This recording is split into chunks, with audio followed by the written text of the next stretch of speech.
Hi students, and welcome to today's live IELTS class. My name is Adrian and I'm streaming to you from beautiful Victoria here on the west coast of Canada, and a very happy Canada Day today is Canada's birthday, or the Confederation of Canada. In this class, everyone, we are looking at an IELTS reading section, looking to start reading and finishing reading with a band 9. Welcome to lots of students and members. Hi Pawan, hi Deepak, good to have our member support. I see that we have a new member joining in at the start of the class, Jathin Nagasai. Good to have you on board. Welcome. Imad, Nisa, Kailash, Money, and Hikmatillo. Nice to see many students ready to learn. That's fantastic. This lesson is brought to you by aehelp.com. This is academicenglishhelp.com. It is our web portal for academic IELTS students, and you can click this big red button to join our premium package. It's a one-time payment for lifetime access. We are a British Council IELTS test registration center and certified agents. We are world leaders when it comes to preparation for the IELTS exam. This is our general IELTS website here. We separate the academic and the general clearly with two websites. It makes sense. This is gieltshelp.com. Click that big red button to join us there. Again, one-time payment for lifetime access, so well worth it. Aerodynamic, welcome to our group of members. Happy to have you on board. All right, students. So if you have questions, just contact me by sending me an email, adrian@aehelp.com, and we're pretty good at getting back to all of the people contacting us within 24 hours. Imad, thank you for your kind words. Hello, Kush, Javia. Good to see all those emojis. Eugen. All right. So reading right now.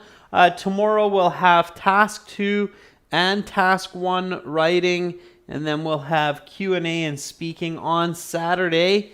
Let's take a look at today's reading. It's one of the more difficult reading passages. And, we sometimes get these questions like, is reading really that difficult on the IELTS exam? Yeah, especially passage 3 can be quite challenging on both the academic and the general version of the tests. General IELTS reading passage 3 and academic reading passage 3 are quite similar. They're looking for those band 8, band 9 level students who are really good at reading in English and also quick thinkers, so able to understand detailed information, and also, very importantly, able to understand information from context. Does everybody know what that means? So understanding information from context? What do I mean by that? So when I say understanding information from context, what does that mean? What do you think? So when you hear somebody say this, can you understand information from context? What do you think they're referring to? Okay. Thank you for the Canadian happy birthday wishes, Sithara. Very good. Okay. Hikmatillo means to understand without necessarily knowing the meaning of certain words, right? Exactly, Hikmatillo. So it means to be able to figure out the meaning of ideas and new words without having a fundamental or I should say without having fundamental knowledge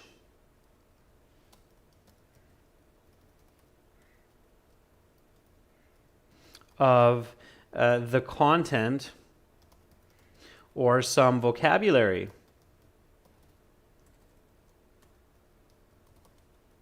And interestingly, this is the same whether you're a native or non-native English user. So it doesn't really matter if English is your native language or if it's your second language.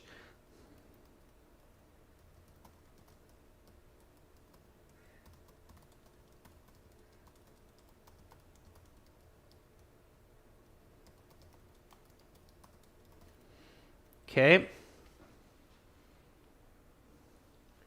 Doesn't matter.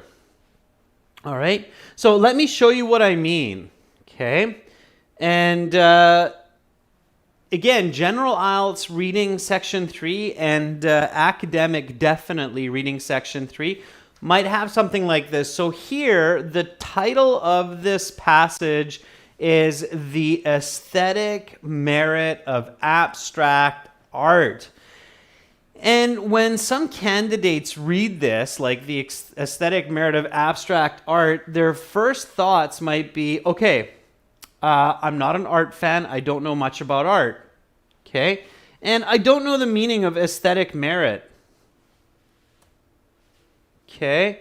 So when you read this title, some people's first reaction might be, A, I don't know much about art. Maybe some of you don't even like it.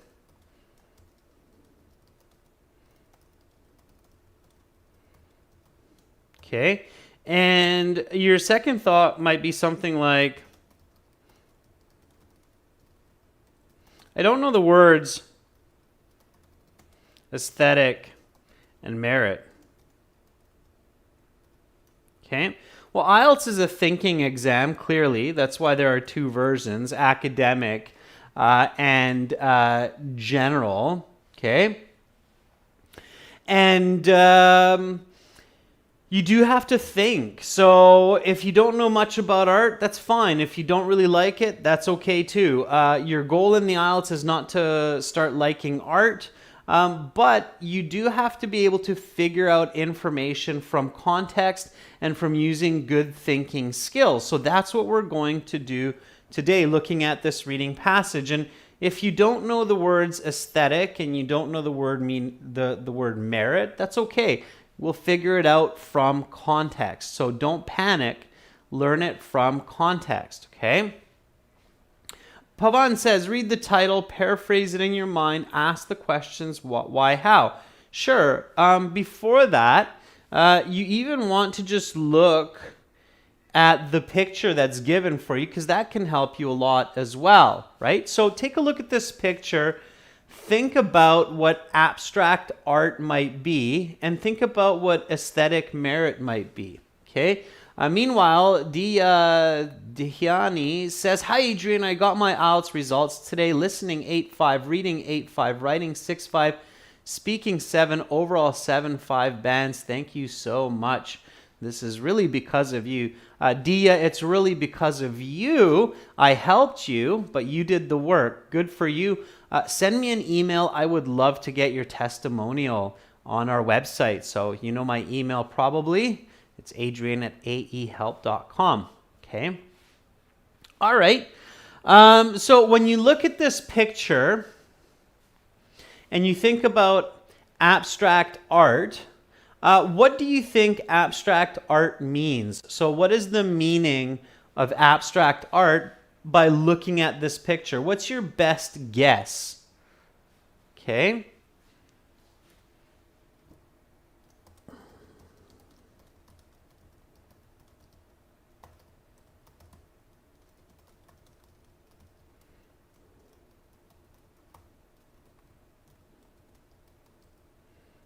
Okay, so take your best guess. You look at the picture that's provided, and what do you think abstract art actually means? So Paulo Reese says abstract means it's not tangible, visible, at first glance. Okay, what does not tangible mean, right? So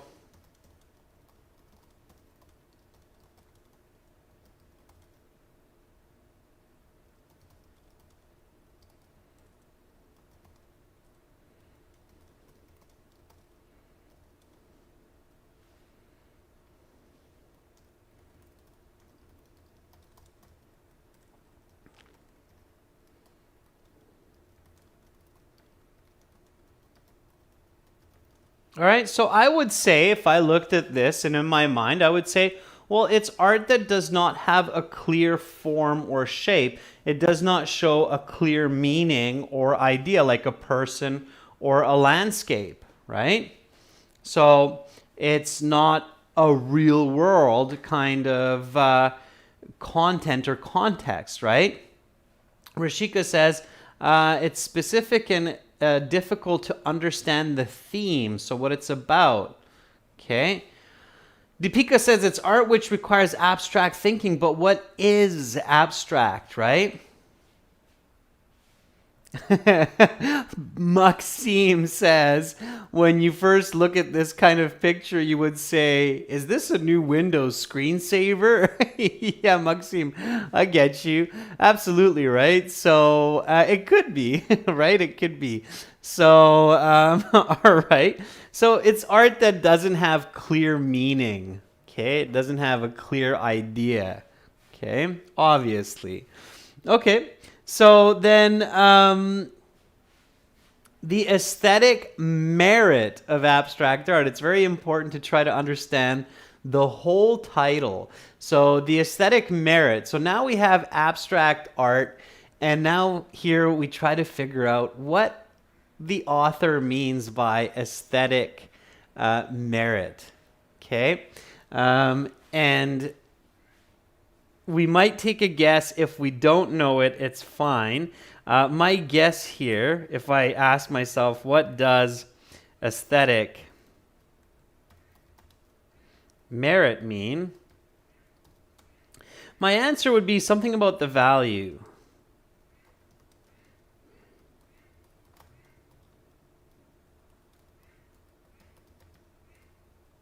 Okay? So the value of abstract art is being beautiful, is being something valuable for the person. Okay. All right.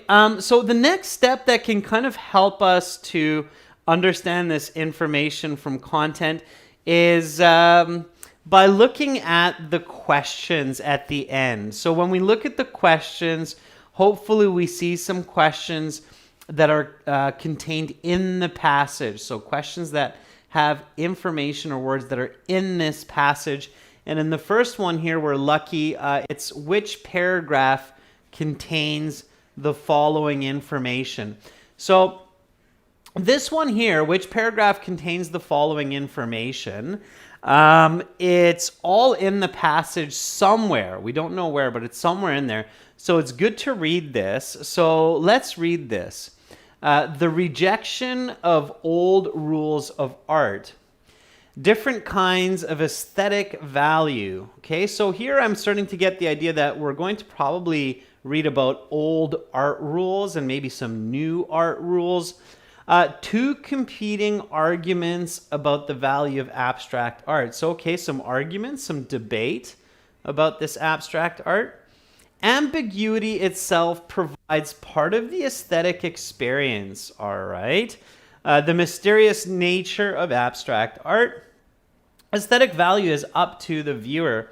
Okay, fine. So I have a little bit more idea of this passage. And I also have an important piece of knowledge or information by reading this. So I discover something that's really important. When you have this kind of a question for a reading passage, which paragraph contains this information, what do you have to do to solve this question or this kind of question? Okay. Otherwise, the reading will take way too long. Okay. So when you see the question type, Which paragraph contains the information? Okay. This tells you that you must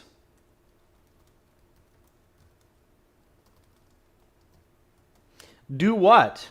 So if you have this kind of question, the which paragraph contains this information, what do you have to do with this paragraph to be able to solve this kind of question?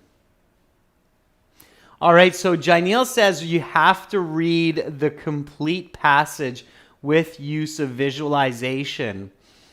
Yes, Janelle, I agree 100%. You have the right answer.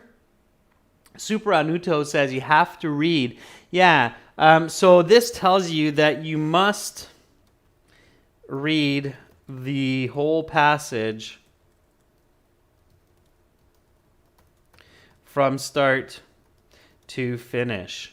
Okay, and that's what we're talking about today, is starting and finishing the passage. Maxime, you can't skim read. Okay, this kind of question would take you way too long to skim read, and I'll tell you why. Because you don't know if this is the topic of the paragraph, or if it's an explanation, or if it's an example. So you don't know where it is in the paragraph, and this first piece here could be in the last paragraph. So you have to skim read the whole passage to find one answer, and then suddenly to find the next answer you have to skim read half the passage again, and then to find the next one you have to skim read 2/3 of the passage again. It's very inefficient. It takes a lot of energy, a lot of time to do that. It is a very bad strategy to try to skim read for this type of question. Okay, it doesn't make any sense. In fact, you shouldn't use skim reading to get a band 8 or band 9. It can be useful for a couple of answers, but not for most answers. Okay, so does that make sense, everyone? So you can't really skim or scan for this. You could, but it would take you forever, and you'd still probably get some of them wrong. Okay, all right. So you have to read the whole passage. Okay, all right. And then here we have some multiple choice questions. Multiple choice questions, don't worry about your choices, because you don't know which choice is correct.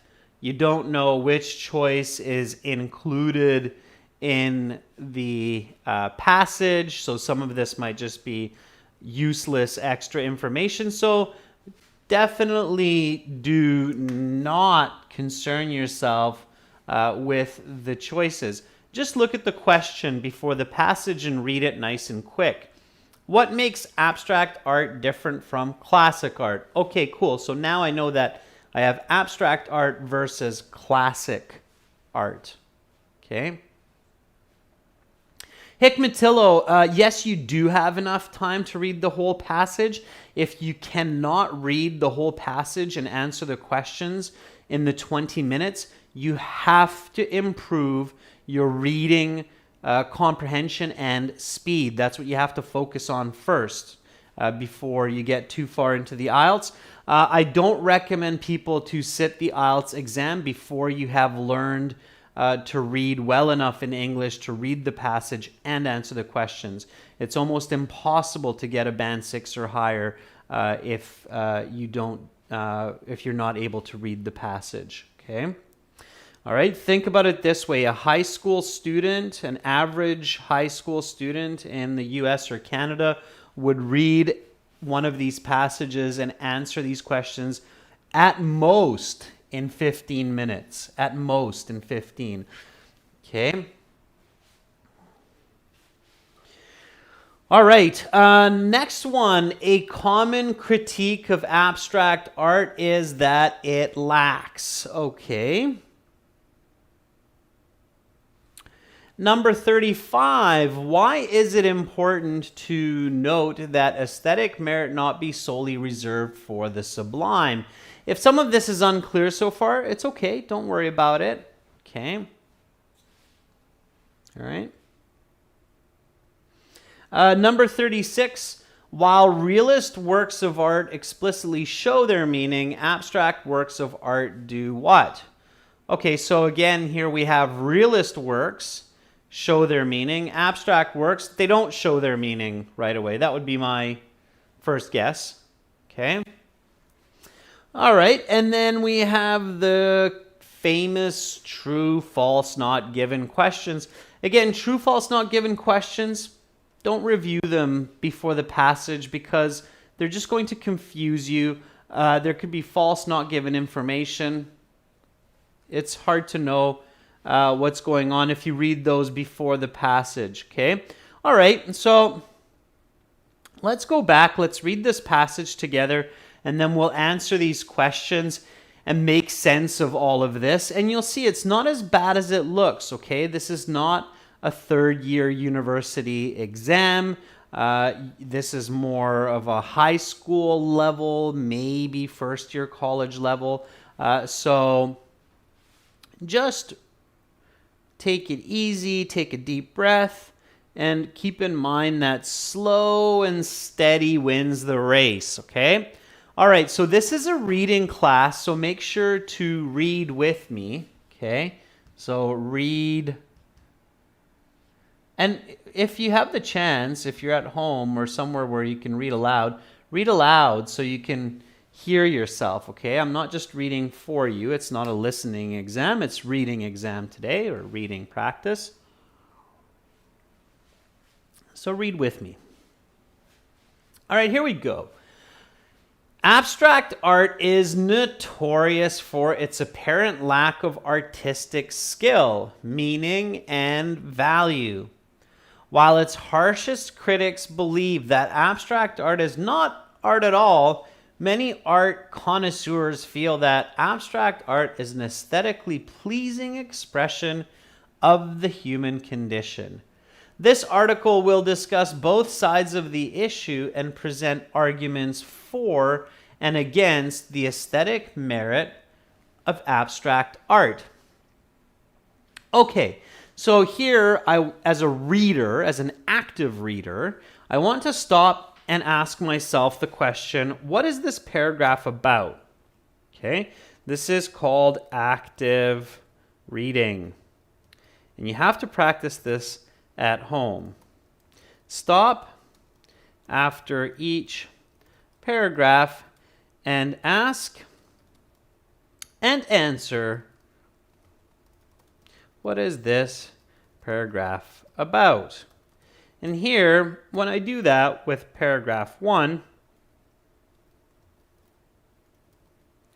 the introduction, and I ask myself, what is it about? Then my answer is it's about two different views on abstract art. One which sees value, the other which denies value. Okay? So basically this introductory paragraph, it's just simply saying that some people believe abstract art is great. Some people are like, abstract art is not art at all. Okay, so,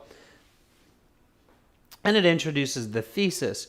Okay, fine, let's just keep reading. So that's all you have to really understand from this introductory paragraph, okay? You don't have to understand every word, every idea, every sentence, all right? You can still get a very good band score without understanding every single little detail. Okay? All right. So here we go. Next one. Abstract art, by definition, does not follow the rules of reality. Until the late 19th century, artists had more or less stuck to the notion of art as representation of reality. Artists such as Gainsborough or Rembrandt followed the rules of reality with regards to light, perspective, physics, and logic.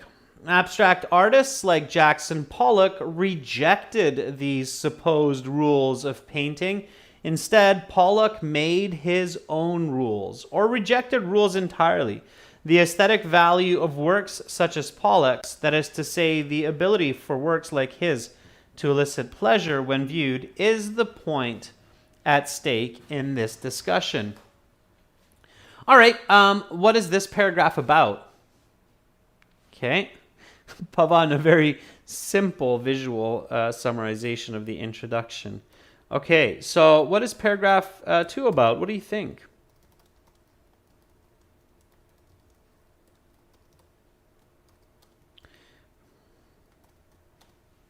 So here you answer this question for me, okay? Summarize it. If you're not sure, that's okay. Just let me know. Okay. Baljeet, the way that you focus when you're reading is by thinking critically. So by being an active reader and asking a question from yourself, like, what did I just read? What is paragraph 2 about? Okay, so Pavan says it's history. Kyber, yeah, I'm very much to schedule. Hikmatillo says the second paragraph is about the history. What do you mean, Hikmatillo? Nordir Beck says it's about the idea of Pollock. I think that's a bit specific. I think Pollock is an example here. Okay. Kyber, by asking and answering lots of questions about each paragraph, that's one of the biggest and most important ways to improve your comprehension. Okay, Paulo says classical rules not followed by abstract art. Paulo, I think you're closer. Fadhil says the definition of abstract art and different perspectives of art from many abstract artists. Manny says it's the past of abstract art. Okay. Hikmatillo says it's the history of abstract art. Harshcom says cleared IELTS with your tips and a whole bunch of hearts. That's great. It's not what the paragraph is about, though. Okay. Norderbeck says it's two ideas against each other. So obviously there's a bit of confusion here. I would say paragraph 2 is about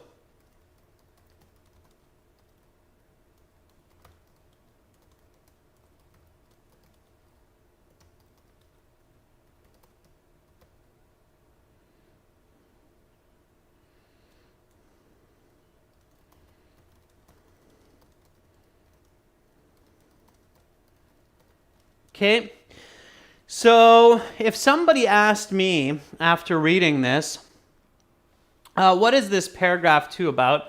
I would say it's about the emergence of abstract art. So you're right, it is a bit about the history. I would say it with a bit more definition. So it's about the emergence of abstract art or the creation of abstract art in the 19th or after the 19th century. And then it doesn't follow rules of reality. Okay, so it's kind of got its own rules or no rules at all. Did everybody kind of get that from this paragraph? So before the 19th century, you had classical art. You had artists like Rembrandt, and I think the other one was Gainsborough. And they followed the rules of reality, physics, light, shadow. And then suddenly after the 19th century, sometime during the 19th century, certain artists said, hey, we don't need to stick to reality. We can make our own rules or just throw the rules away. Yeah, did that, so, yeah, sorry, slide that over. Thank you, Deepika. Yeah, a little bit. Okay, everybody kind of get that from this? Okay, all right. So that's what you want to do. If you can't get it, so one of the ways to practice active reading, okay, so a great way to improve your active reading skills is with partners. Discuss what each paragraph is about until you clearly agree. Okay. So if you have study groups for IELTS, by the way, we are creating study groups for IELTS. So we'll share that with you shortly in the week using Discord. So a great way to improve your active reading skills is with partners. So read the same passage separately and then discuss each paragraph as you finish reading each paragraph. And until you have the exact same idea of what the paragraph is about, you should keep reading and you should keep talking about it. Discuss the vocabulary, discuss the concepts, the topic, the explanation, the examples, until you have the same idea. Okay? All right? Okay, so again, Kyber, we will be, or actually not will be, we are creating a study group using Discord, and we will share the link for that soon. It will be for members first, and once we had a chance to test it with our members, we'll include it for our subscribers as well. Okay, but for now, let's keep going with this passage, and let's continue to look at each paragraph and then look at the main idea. We're going to go a little bit smoother, faster now, just so we can get to the questions. Here we go. On one hand, some critics feel that abstract art is facile, silly, and indulgent. It is on their account a perfect example of the kind of art snobbery that the outside world finds so distasteful. Looking at a canvas covered in blue paint, we are meant to see something. Perhaps jealousy, perhaps the depth of human emotion, perhaps the bleakness of the human condition, but for many people, they merely see a blue rectangle. It is not mere lack of imagination, however, that gives viewers the impression that the artwork lacks aesthetic merit. Many critics who have a keen eye for good art feel that many works of abstract art lack aesthetic merit. A common argument against these artworks is that they lack skill.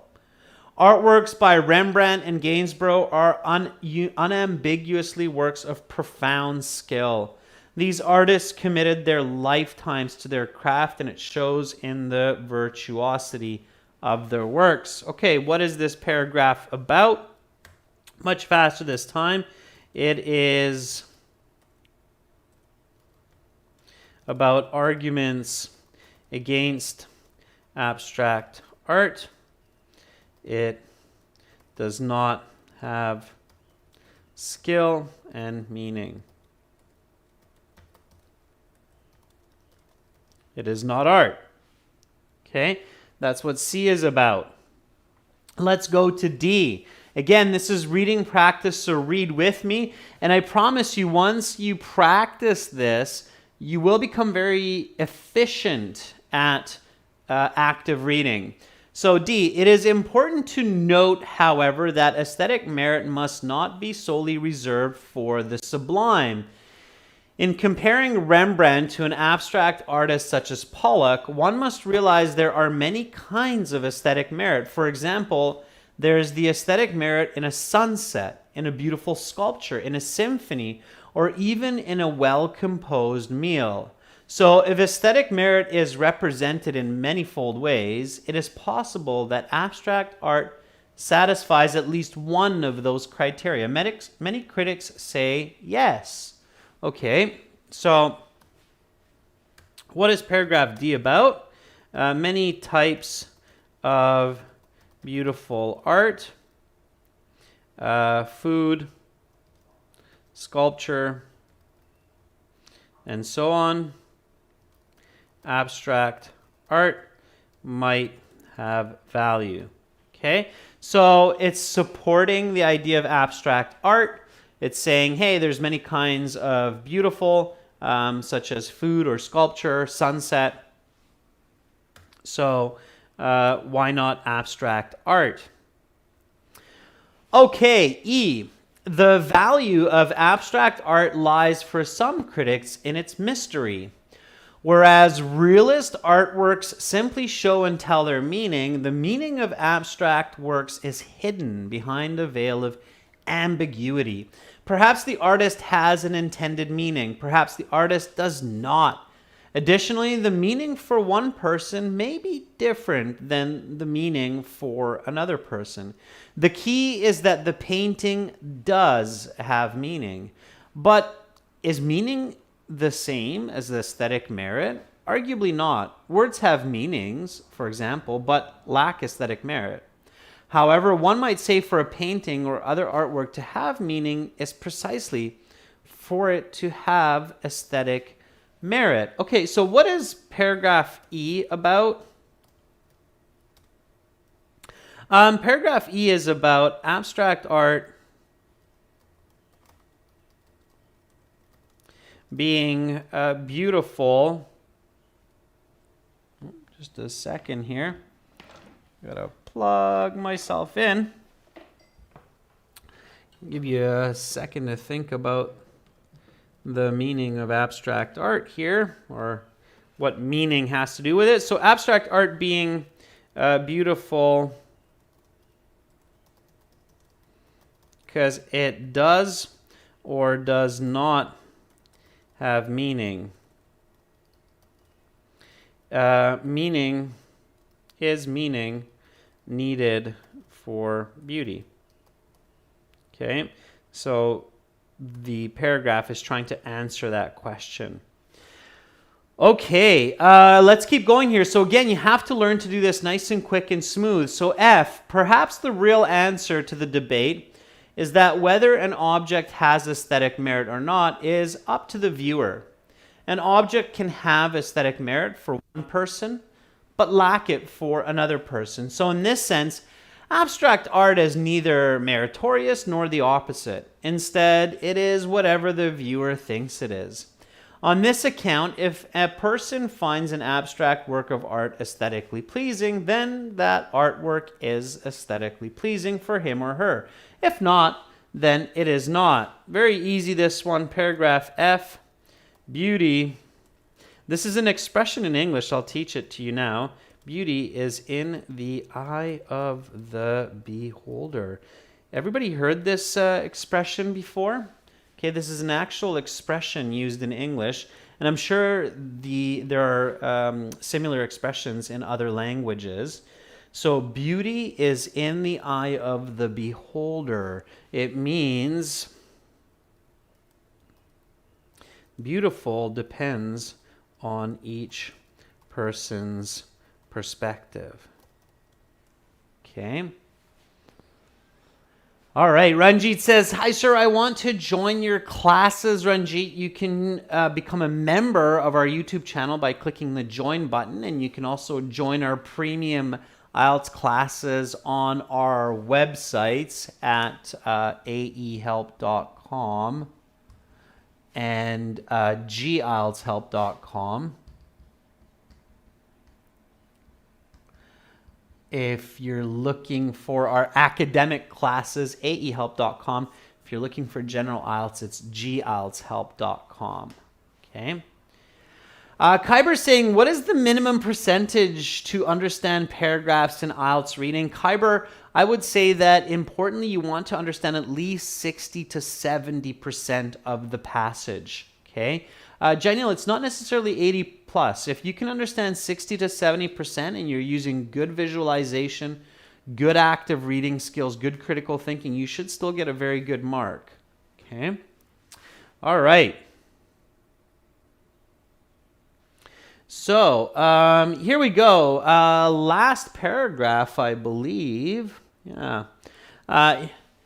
This answer, however, will not satisfy some readers who desire a clear answer to the debate in question. For such readers, it is important to point out that ambiguity is inherent in all art. In fact, ambiguity is part of the aesthetic experience itself. So the fact that there is no clear answer forthcoming to the aesthetic merit of abstract art is not surprising. It is the nature of art to lack crystal clarity in order to invite interpretation and meditation, which are critical parts of the very aesthetic experience in question. Okay, so G is a conclusion, obviously. What is it about? Art is not supposed to be crystal clear. it is meant to elicit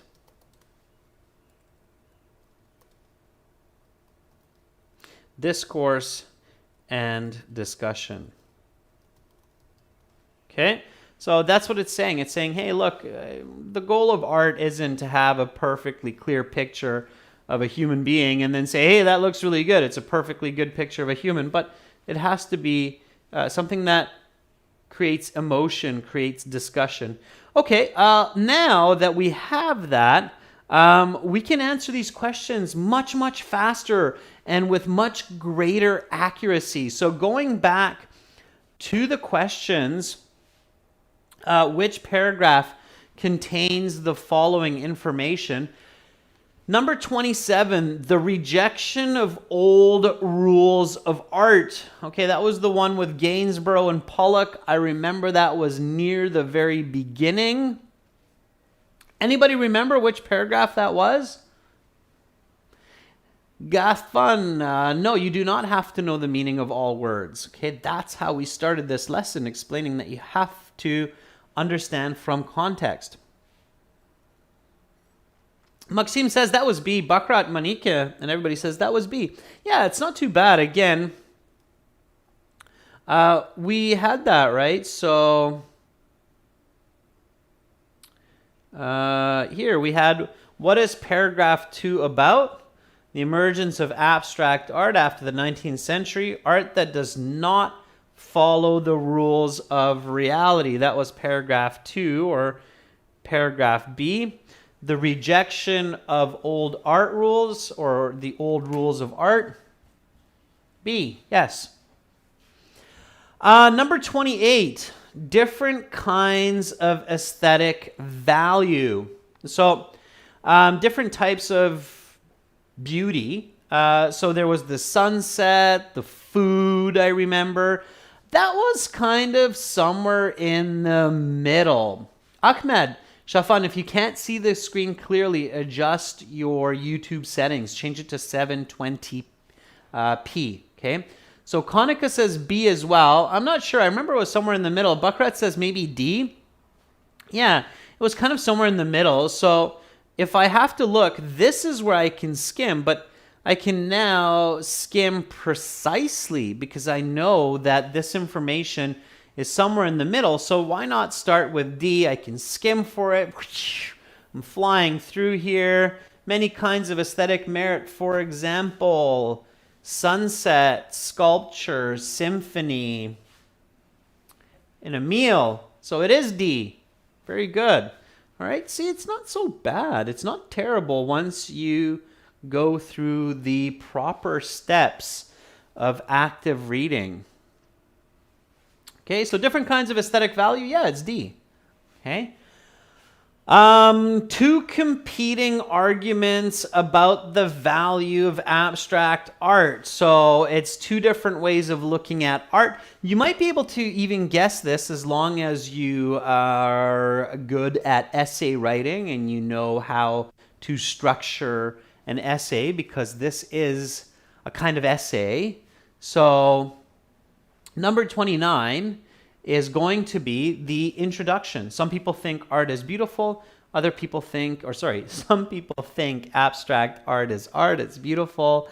Other people think it's not art. It's just garbage. This is the introduction. This is how you would introduce this topic, the value of abstract art, competing arguments about abstract art. That's clearly the introduction. Does everybody get that? Like, this is the type of question after you read the passage you shouldn't have to think about, you shouldn't have to search for. You should realize that, oh, that's just introducing this whole passage. Okay? Sorry, if you couldn't get that, you should really kind of just stop and rethink what's going on when you read that passage, okay? Number 30, ambiguity itself provides part of the aesthetic experience. Again, I think not too bad, this one. It's fairly easy. So this was the introduction. This was what? Yeah, Konica Roy says that was the last paragraph because that was what, Konica? Your thinking is very clear and clever. Konica, what was it? It was the last paragraph. Simply put, it was the conclusion, right? So, G. So it was the introduction followed by the conclusion. Now here, if you're just skimming and scanning, you would have a lot of difficulty. But if you know what you're doing, you've read the passage, that's going to be quite simple, right? Yeah, Rohi says that's the conclusion. The conclusion basically says art is beautiful because it's not always absolutely clear and we can talk about it. Okay, number 31, the mysterious nature of abstract art. Now, again, when you're practicing this at home, then you want to look at your notes. You want to look at what you answered for each paragraph. The mysterious nature of abstract art, I remember, is somewhere between the middle and the end. Okay? And if I have to search, I will search for the word mysterious. Okay, but because I read the passage, I know that it's somewhere in the middle or the end. Students, I know some students are asking, like, why is the reading this hard? Okay, well, here's the reality. When you get into college or when you get into university, your reading passages in college and university will be this hard or harder. So if you cannot do well on this kind of passage and questions on the IELTS, you are going to have a lot of difficulties in your college and university classes or in your workplace. Okay? All right? So that's why IELTS is like this, for those of you who are asking. Okay, so I'm going to look for mysterious. And I remember that, hey, look at that. The value of abstract art lies for some critics in its mystery. Okay? Whereas realist artworks simply show and tell their meaning, the meaning of abstract artworks is hidden behind a veil of ambiguity. So hidden ambiguity. There it is. It's E. It's not that bad, right? Okay. Now, again, remember, you can't search like that for every answer. So you'll find it for some, but not for others. Okay. And then number 32, aesthetic value is up to the viewer. So it's up to the person viewing. Again, I have my, maybe I should ask you. I gave you an expression for this one. Aesthetic value is up to the viewer. What was the expression in English? Did anybody learn it or catch it? So I said that there's a very common expression that's used in English. It probably exists in most other languages as well. What was that? Anybody remember that? What was it? What was that? Maxime says, art is in the eye of the beholder. Very close, Maxime. Not art, but beauty. Beauty is in the eye of the beholder. Yeah, very good, Arun. Beauty is in the eye of the beholder. Very good. Nice. A few of you caught that and remember it. Very good. Excellent. Huang Nguyen says, beauty is in the eye of the beholder. Indeed, right? So which paragraph had that concept, that beauty is in the eye of the beholder? Well, it was paragraph F. Beauty is in the eye of the beholder. So paragraph F it is. Okay. Those are your correct answers. B, D, A, G, E, and F. All right. So that's how you do it, ladies and gentlemen. Let's look at some multiple choice. And you'll see that once you get these correct, multiple choice are not too bad. All right, so what makes abstract art different from classic art? Give your own answers. Okay. Classic art follows rules, shows meaning,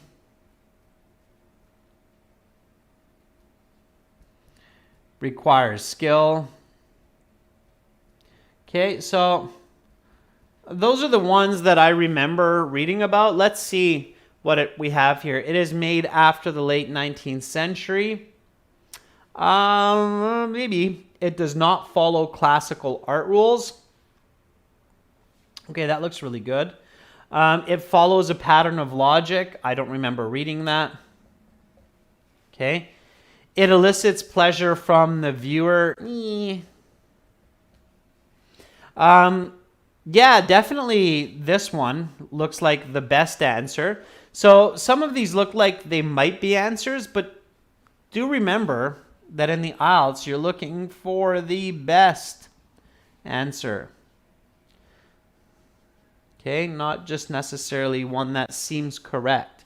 So you're looking for the best answer. The best answer here is B. It does not follow classic art rules. Why?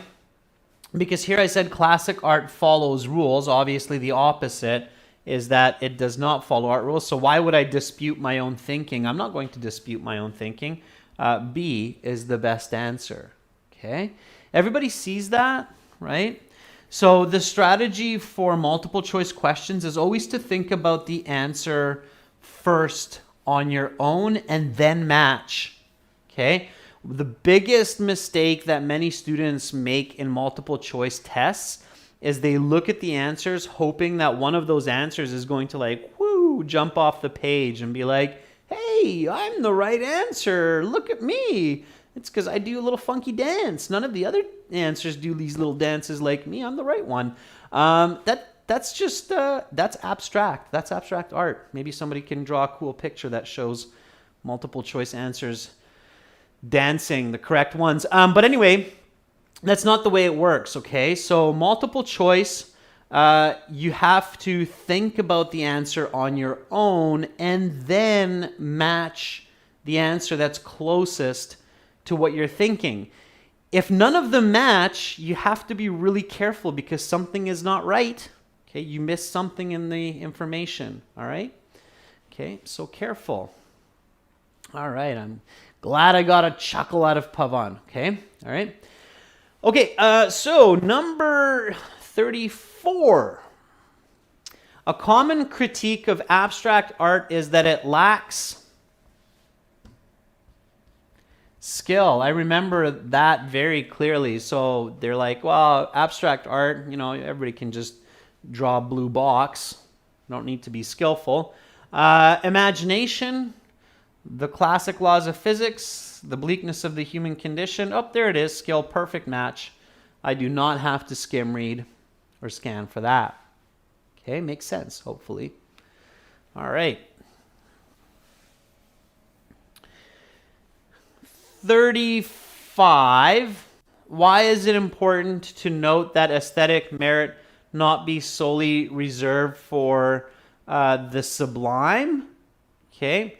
Well, because there's different kinds of beauty. Different types of beauty. So, again, this is that paragraph about statues and meals and a beautiful sunset. So there's different kinds of beauty. It's not just one type. It's not just like, oh, hey, look, there's a beautiful painting. Okay.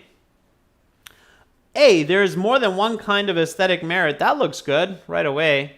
But let me look at the other questions to make sure one of them isn't better. So, aesthetic merit is reserved for experts? No.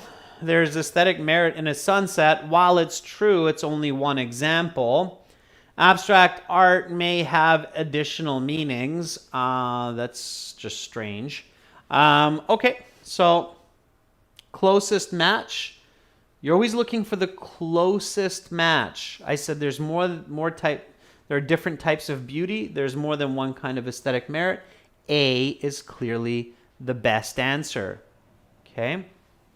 All right.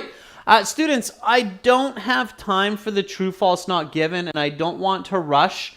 There is a very good kind of strategy for this. It's the if this then that computer logic. You have to first figure out whether it's given or not given, and then you need to figure out whether it's false or true. But I'm not going to rush through these strategies today. You can see a video on our YouTube channel. On the YouTube channel, there's a video, I believe we just called it True, False, Not Given Strategies for Reading. So check for that video. You can, of course, find all of those strategies on our websites as well. So try that question on your own. You can send me your answers. I'll show you my email. And then I'll send you back an answer key, and I'll even send you a nice little discount code for our premium package. So look at those true, false, not given questions. The video is being recorded, so you'll see it on the channel. And then you can send your answers to adrian@aehelp.com. I'll give you the answer key, and then I'll give you a discount, okay? All right. You are very welcome, Eugene. Have a great rest of your day. Enjoy your day, everyone. And again, here are the true, false, not given questions. Think about the answers. And tomorrow I will be back with task 1 and task 2 writing at the same time and a little bit earlier. Until then, visit us at aehelp.com for academic IELTS and glshelp.com for general IELTS. Thank you so much, students. I know that was a challenging reading passage today, but I think many of you did a really great job. So keep it up, and hopefully I'll catch you all tomorrow. I'm Adrian, signing out from Victoria here on the west coast of Canada. Much love to all of you wherever you are in this beautiful world. Bye for now.